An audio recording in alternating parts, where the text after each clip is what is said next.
Thank you for watching Manga Kawaray. Kung bago ka pa lang sa aking Facebook profile, please follow and like. And please subscribe to my YouTube channel, Bayahin Chill TV, para updated kayo kung may mga bago kaming videos. Let's go, Waray! Ito ang Ginduyanan Cove na matatagpuan sa Hernani, Samar. Isa itong parang tulay na bato hinirma ng panahon, hampas ng dagat, hirap at pag-iingat kailangan pag bumaba sa mga matatarik at natutulis na bato ang dagat, anong bago marating ang napakagandang lugar ba ito.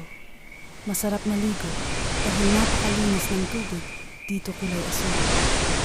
Marami ding namimingwit ng isda sa may unahan pag mahina ang alon. Kailangan may bangka na gagamitin. Inikot ko ang lugar at mayroon palang kuiba sa paligid nito. Pinasok ko at may mga chamber pa pala na nakakonek sa ilalim, nakakatakot nga, at baka may ahas o sirena sa dulo. At hindi ko na itinuloy mag-usisa. Nagpatuloy kaming magpa-picture na lang. Ito si Batch, ayaw pa magpaaraw, takot umitim balo na balot. Sayang ang pampaputi.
Kwento ng mga matatanda, may sirinang nakatira daw dito noong bago dumating ang World War II.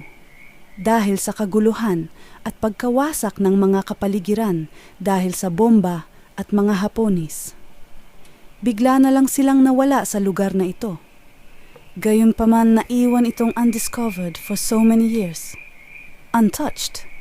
Batchmates namin na si Sylvia at Sipi ang nagsama sa amin makita ang napakagandang one-of-a-kind rock formation na ito. Dito lang yan. Municipal accountant pa yan. Napakabait na kaibigan. Sa kanila pa kami nagstay overnight for free. Salamat, Sylvie.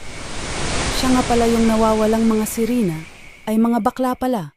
Abo daw mga baklang sirena.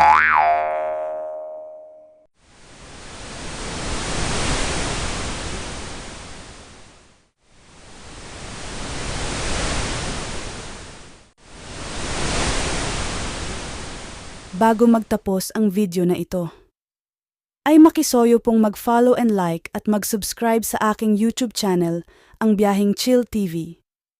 Pakipindot rin ang bell button para updated kayo sa mga darating naming mga video. Salamat po. Naway nasiyahan kayo sa video na ito.